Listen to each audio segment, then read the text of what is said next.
Well, welcome to the March meeting. Am I okay? Okay. We do have a quorum, so at this time we'll have the Pledge of Allegiance, and that will be led by Tennessee Middle School student Andrew Porter. If you please join me in the pledge. I pledge allegiance to the flag of the United States of America and to the republic for which it stands, one nation, under God, indivisible, with liberty and justice for all. Thank you, Andrew. Special recognitions tonight.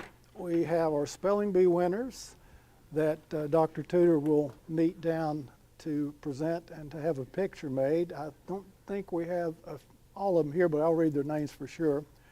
From Anderson, third grade, Cruz Martinez. Avoca, fifth grade, Nick Arguez. From Fairmount, fourth grade, Derek Riesbeck. From Haynesville, fourth grade, Evan Clark. From Holston View, fourth grade, Bellamy Mays. And Liam Bell, seventh grade, Tennessee Middle. Liam?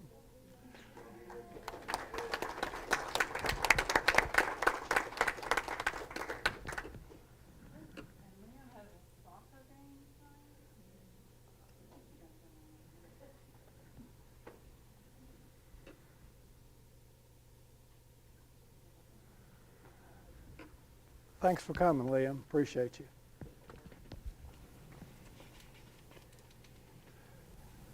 Next item on the agenda will be our consent items, adoption and approval.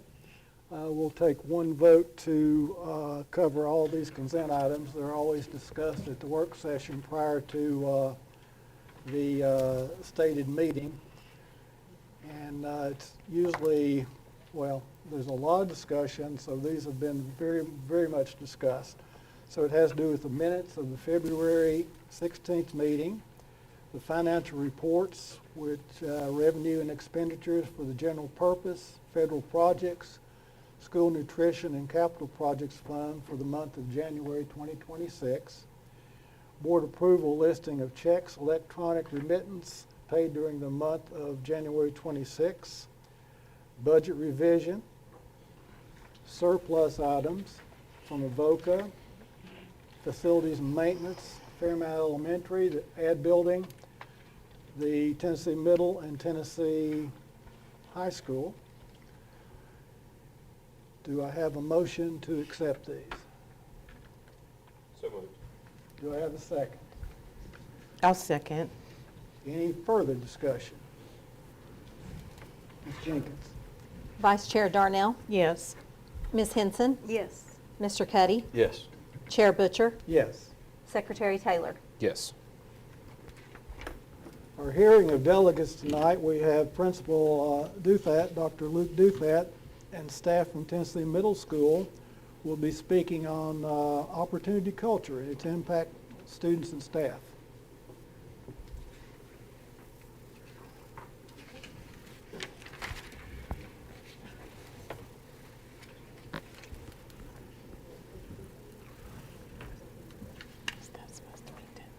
Well, first, thank you all for letting us have the opportunity. Is this working? Yes. Okay.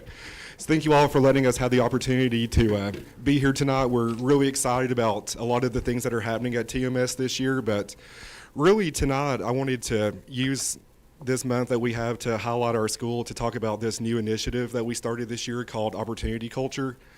I guess it was around this time last year I started having some conversations with Dr. Scott, Dr. Walk, Dr. Tudor about what the implementation of this initiative could look like. So kind of having a year of reflection now, just a lot of positives that have come from it. So I'm going to take just a couple of minutes and highlight kind of how we got here, what it looks like. But really, I want to use most of our time tonight to let Rebecca and Allison share what the teacher involvement looks like, so you can see all the great work they're doing.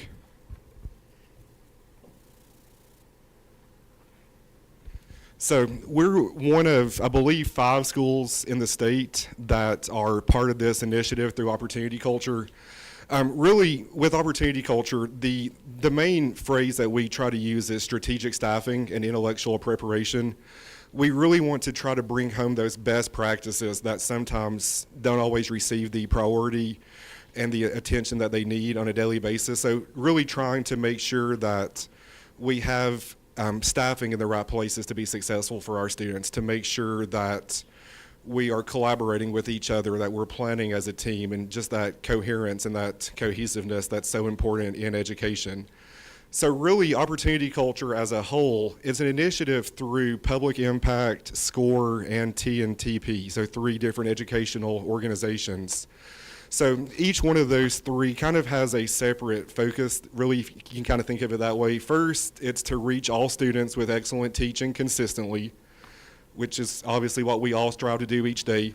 And then more of the unique parts of it, of opportunity culture, are to reach and retain all educators, while also trying to enhance their career opportunities. So thinking specifically with Rebecca and Allison in their role, they're 2 of our most effective teachers. We want to keep them in our building. We want to keep them as classroom leaders.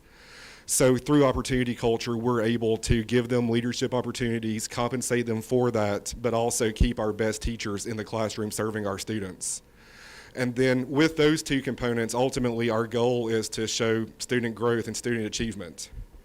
What that looks like specifically for Tennessee Middle School, I mentioned this earlier, strategic staffing and that intellectual preparation are really the 2 key components we want to really focus on. And this is where the conversation started last year specifically, was really trying to transform our staffing, our scheduling, to make sure that we're maximizing the time that we have with our students to really promote as much growth as possible. So starting this time last year, Dr. Scott and I were having conversations about trying to get teachers in the best places to create the best teams possible to really maximize what we can do with our students.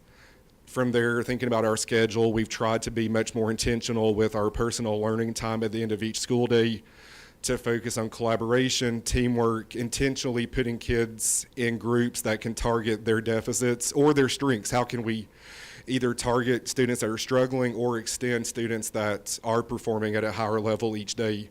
So that's that intellectual preparation part. So really through opportunity culture itself, one of our biggest goals is to take students that are behind and try to get them caught up.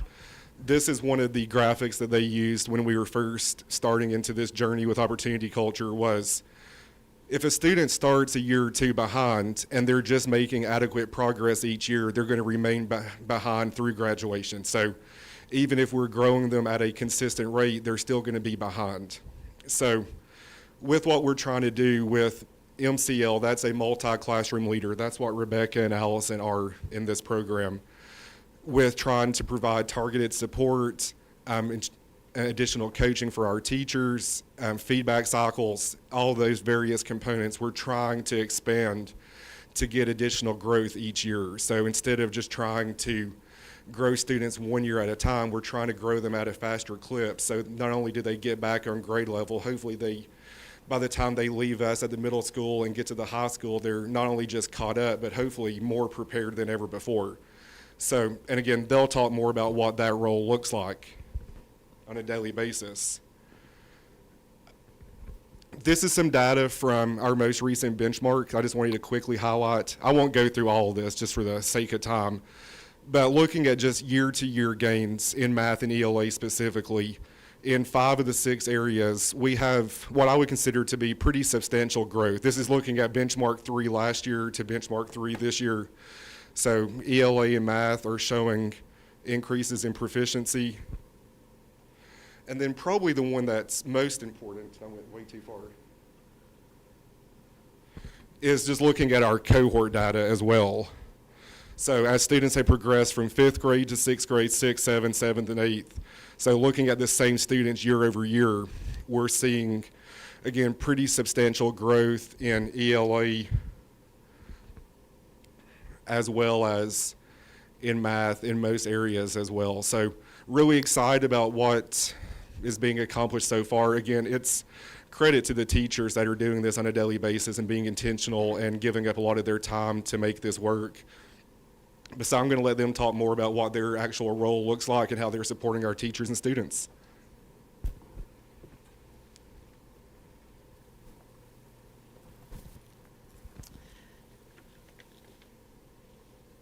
Okay, so Dr. Douthit already talked somewhat about the strategic staffing for TMS, but if you quickly look through some of our bullet points here, our goal with the strategic staffing is to create a unified and collaborative environment, accelerate learning for all students through targeted support and rigorous expectations, provide timely feedback and cultivate a culture of accountability, opportunity, and ownership, breaking down standards to clarify instruction and excellence in outcomes, and growing teachers from within and equipping the team to transform all teachers and students. So there are many leadership roles that have been given throughout our school. As Dr. Douthit previously said, Rebecca Porter with math and then I, Allison Quickle with ELA, are called MCLs. Those are multi-classroom leaders. Our role is to use our leadership skills and push that into the other classrooms that we're responsible for. So Rebecca Porter will push into classrooms that are 7th grade math as well as 6th and 8th grade math. And then I am 6th grade language arts, but I'm also pushing into the additional ELA classrooms of 7th and 8th grade. We're also supporting our intervention classes. So what are we doing in there? We're helping them plan. We're pushing into PLCs. We're making collaborative teams happen during planning time. We're helping with the strategic planning behind instruction and just making sure that we're doing everything with much intention. So it's built some really cool relationships between our grade levels. If you've been in the middle school, you will see that 6th grade and 7th grade and 8th grade are on very separate levels, floors. So it seems isolated. So with this opportunity, it's been really nice to step into those classrooms and those other grade levels and have some perspective and make things a lot more coherent than we didn't even realize we needed. So that's been a great first step for us. Okay, so what does a day in the life of an MCL typically look like? If you look at the screen and you look at these, you're originally going to think observing and debriefing with feedback, leading a team with lessons, monitoring and improving, and providing in-class supports. Sounds very much like an instructional coach. The difference is we do all of those things while still maintaining classrooms of our own. So we still have a full caseload, a full course load this year where we have our own students, and then we have teams of teachers that help support us to be able to push into the other classrooms. So one of those teams, people on our team, are called Team Reach teachers. We have one of those in math that's providing release time, and they are also responsible for leading our PLCs that are happening during planning time. So their job is to teach and reach more students and to collaborate with us, as well as with our Reach associate, which we'll tell you about here in a minute, in their role. So our next one is the Master Team Reach teacher. We have 2 in ELA, 1 in math. Hopefully next year we'll have 2 in math. And those are kind of our right-hand people in helping us assist educators, plan lessons, lead data meetings, plan interventions. When we can't be present in every planning and PLC meeting, there are how do you want to phrase it? They help support us when we can't be at everything. And they're the lead in the Yes, thank you. And they are the lead in their other grades, correct? We're not done yet. There's also one called the Reach Associate role. Specifically in my class, I will speak to this. This is a special education teacher that's taking over my classroom so I can go push into 7th and 8th grade and also 6th grade classrooms. So his role is to continue learning and to continue teaching with those students. And that's been a very unique position for him. He's desired, as Dr. Douthit has shared, to just lead classrooms again as well, because that's been a previous role that he's been in. So he's been able to teach my classroom when I step out. So it's been pretty neat. So with this new program, we're getting to meet lots of fabulous educational, one person referred to them as influencers, and now that's kind of stuck with me. But this was Lindsay Sobel from, she's the CEO for Teach Plus, and this was just a little statement she left after getting to meet with Bristol City Schools and visiting us at Tennessee Middle School.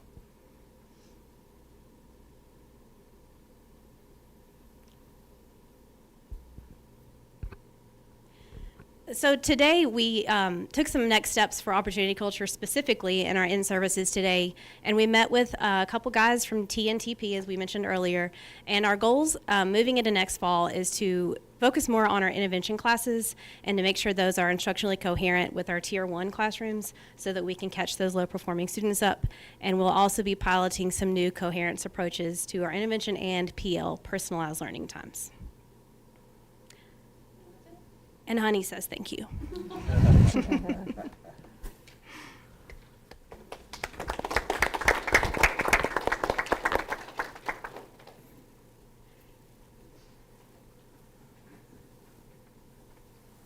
Thank you. That was so good. Any of the board have a comment or anything? Thank you, ladies. It takes a lot of trust from the other teachers when you step into those roles, and I know sometimes that's difficult, so I appreciate all the work you're doing. It's built some really cool relationships, for sure. Thank you. Appears to me, Dr. Douthit, that you're a really smart guy. And you surround yourself with the best possible teachers and giving them free rein to do everything that they need to do. And I'm all into that. Obviously, kind of for a teacher, but also this type of program. We're trying to say opportunity for everything. But to have that opportunity to keep them with us as well. I know they're aspiring leaders in our district as well. So these opportunities to keep them in our building supporting our kids is a huge asset to what we're trying to do. I know you have great support from our board. I mean, we've always felt like the number one resource we have are great instructional staff, and be able to retain them is primary for us. But thank you for the program. Very, very well done. Any comments from the public? Do we have anything? Okay. By the way, I should say, we had a long discussion on one of our policies this past Thursday or Thursday before on length of comments and, how to prescript this and make sure our policy and everything, is correct and workable. And we're still looking at it, but this particular board feels like we really do like feedback, and we don't want to, put muzzles on folks, and we don't want to limit as much as we can. So that is very important for us to be transparent. So that is something we have in policy, and we will continue to do so. Okay, old business. This is second reading on these policies, so we only they will be passed after this, if indeed it passes. Policies on second reading. Policy 1.000, philosophy being rescinded. Policy 1.108, nepotism. Policy 1.704, charter schools, rescinded. And policy 1.901, charter school applications. Do I have a motion to approve? So moved. Do I have a second? I'll second. Have any further discussion? Ms. Jenkins? Chair Butcher, Yes. Mr. Cuddy, Yes. Vice Chair Darnell, Yes.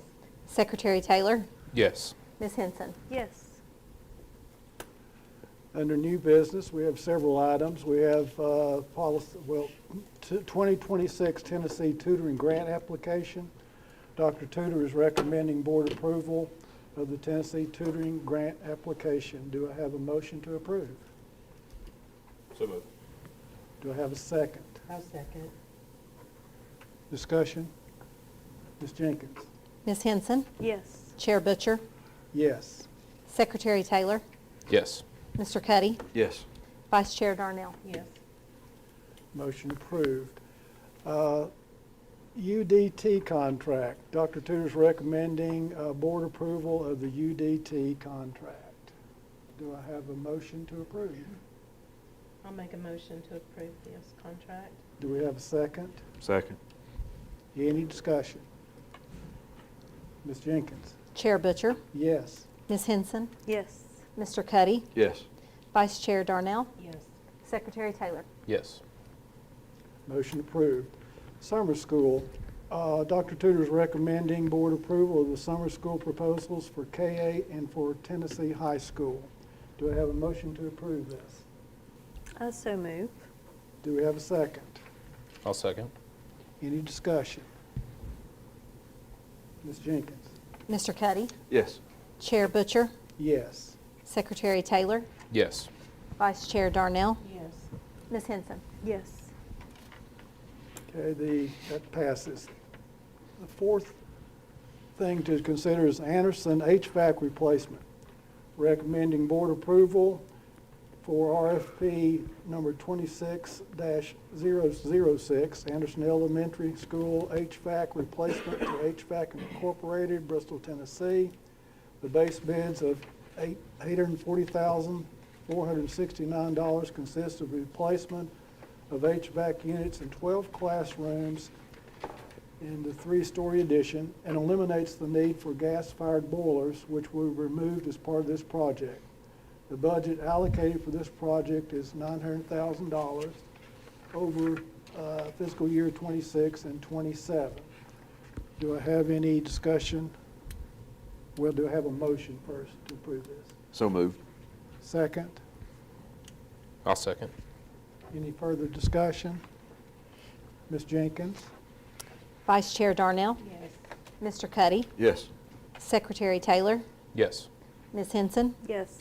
Chair Butcher? Yes. Another item, Valhalla Design. Dr. Tudor is recommending board approval of the architectural engineering fee proposal from Thompson and Litton for services for the renovation of 515 Melrose Street. The scope of these services will include design of a complete renovation to the existing building, approximately 33,000 square feet, with an estimated construction cost of $2,250,000. The proposed fee for this service is $162,500, or approximately 7% of the estimated construction cost. Do I have a motion to approve this expenditure? I make a motion to accept this proposal from Thompson and Litton. Thank you. Do I have a second? A second. Any discussion? Ms. Jenkins? Ms. Henson? Yes. Mr. Cuddy? Yes. Secretary Taylor? Yes. Chair Butcher? Yes. Vice Chair Darnell? Yes. Thanks, Ms. Darnell. Okay, policies on first reading, policy 1.404, appeals to the appearance before the board. Policy .2.200, annual operating budget. Policy .2.40, revenues. Policy .2700, accounting system. Policy .2703, audits. Policy 2.900, student activity fund management. Policy 3.202, emergency preparedness. Policy 3.217, therapy dogs. Policy 3.600, insurance management. And policy 6.204, attendance of non-resident students. Do I have a motion to accept these policies on first reading?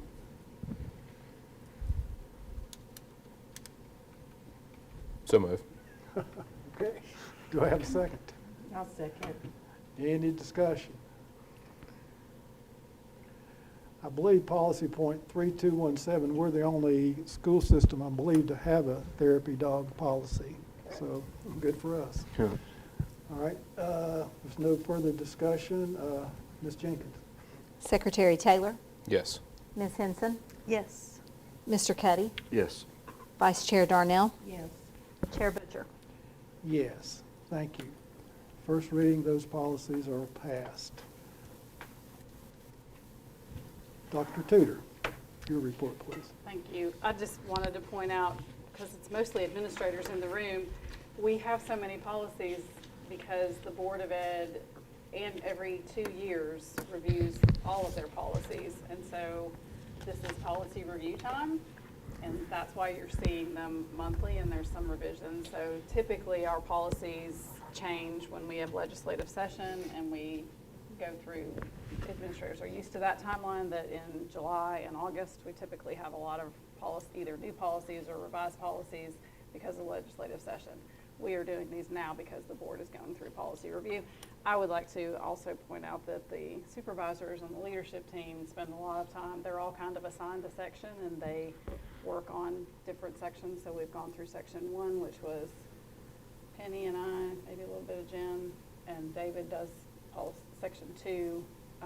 Christy did therapy dog. Anyway, it's a lot of work, but just wanted administrators to know, why are there so many policies changing? It's part of our review, and you guys will hear about them soon. I wanted to, a couple of things that I wanted to tag on to Dr. Douthit and Allison and Rebecca's presentation. I just coincidentally, I sent it to Amy today, but I haven't sent it to Luke yet. Amy can send it to you, but I just randomly received a report today about opportunity culture, and it piggybacks a little bit on the data that Dr. Douthit shared in his presentation. With strategic staffing models through opportunity culture structure, students are 2 to 3 times more likely to make school-wide high growth, and students make an extra half year of learning growth compared to schools without it. And so what we're a part of actually is a nationwide pilot. The pictures they showed of the visitors that were here, Allison and Rebecca and Dr. Douthit did a great job of presenting they were funders from across the United States. And these funding groups are funding projects in other states. There's a project in Michigan, there's one in Alabama or Mississippi, maybe one in Louisiana, California. They're all over the place. Tennessee has 5 districts. We're one of 5 districts in the state of Tennessee. Our philanthropist group is through SCORE, and then our consultants are Public Impact and TNTP that support that work. But it's free to us. They're coming and providing the consultative services because there's these philanthropist foundation groups that are paying for it because they believe in it. So the report that I received today was really about the nationwide data that says what the impact of structures such as what we're implementing at Tennessee Middle School are really having a great impact on student achievement. So very proud of Dr. Douthit, and you all know that Tennessee Middle School was on a list for being low functioning in the state for economically disadvantaged and students with disabilities, those 2 populations. And we're off that list, thankfully, but strategies such as this and the innovation that Dr. Douthit is leading at Tennessee Middle School are reasons why we are off those lists, and we're seeing great improvement. The other thing is, it's nationwide that we are struggling with keeping teachers in the profession, and I believe strongly that something like this, those teachers are compensated very well for the extra duties they're taking on. All of them, every title you saw in that presentation, those folks all receive a stipend because they're taking on added duties and responsibilities, and that keeps them engaged with students and having the greatest impact because they're still continuing to touch students. So I'm encouraged by it. I think they've learned a lot. We're only in the first year of it, and really kind of the first 4 or 5 months. The first little bit was a learning curve, and they're getting their feet wet with it and figuring out what they can do to change. So I think next year is going to be great. So thank you for taking that on, and thank Allison and Rebecca. I know they're really leading the charge with that and seem very excited about it. Allison aspires to be an administrator. Rebecca has no desire to leave the classroom, but it's really engaged them in ways that we couldn't have anticipated, I think. I don't know if you'll agree with that or not. I also want to announce that most of the people in the room already know this, except for our 2 guests, that we recently adopted and announced our new core values of excellence, integrity, and community. Most of the folks in the room know that we really engaged everybody in providing feedback to identify those. We started with school board administrators last summer and then went to all staff and families in the fall. And the common themes that came out of that feedback that we received were those 3 core values: excellence, integrity, and community. We announced those right before spring break with our newsletters that we sent out. Really excited about having some core values that really speak to what our school district community believes, who we are, and what we stand for. Wanted to tie that, coincidentally or not, to our boys basketball team.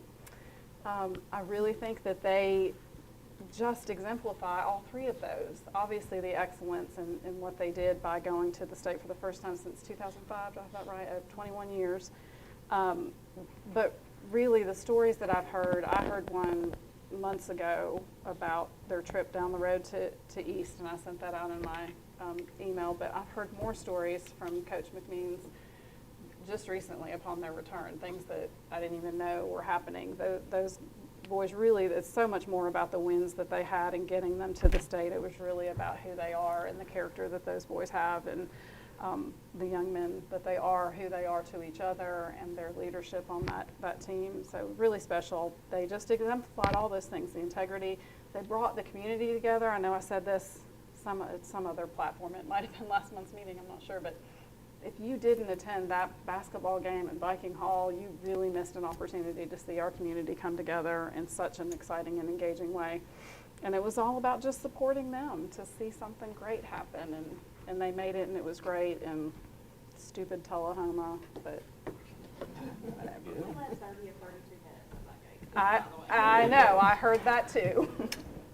But great job, and so proud of them, obviously, and just really exemplify our core values, which I think is amazing.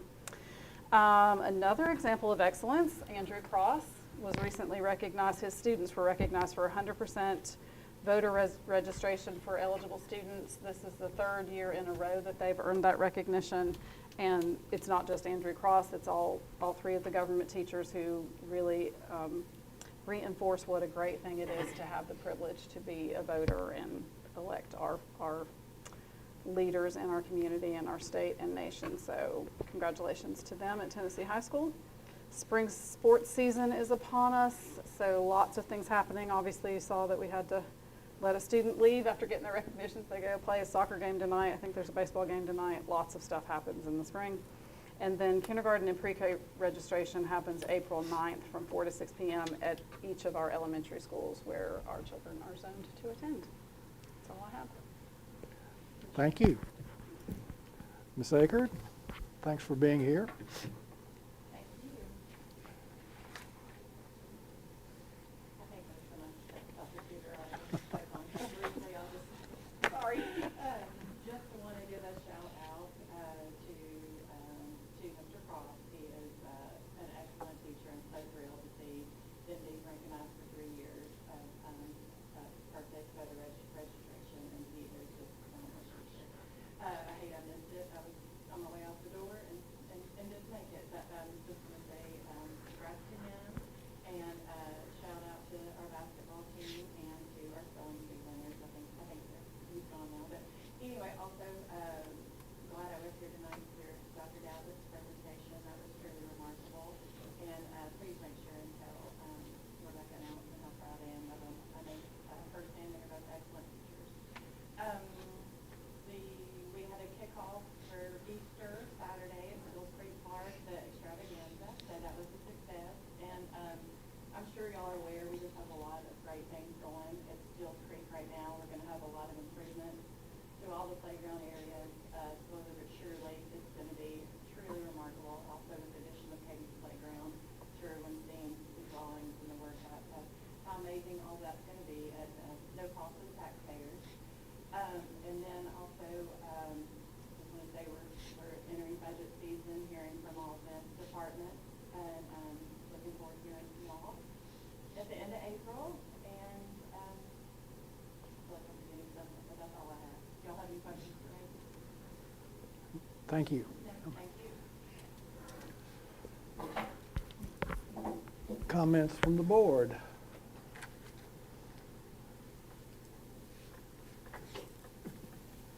Dr. Tudor just took everything away. I mean, Coordinate better.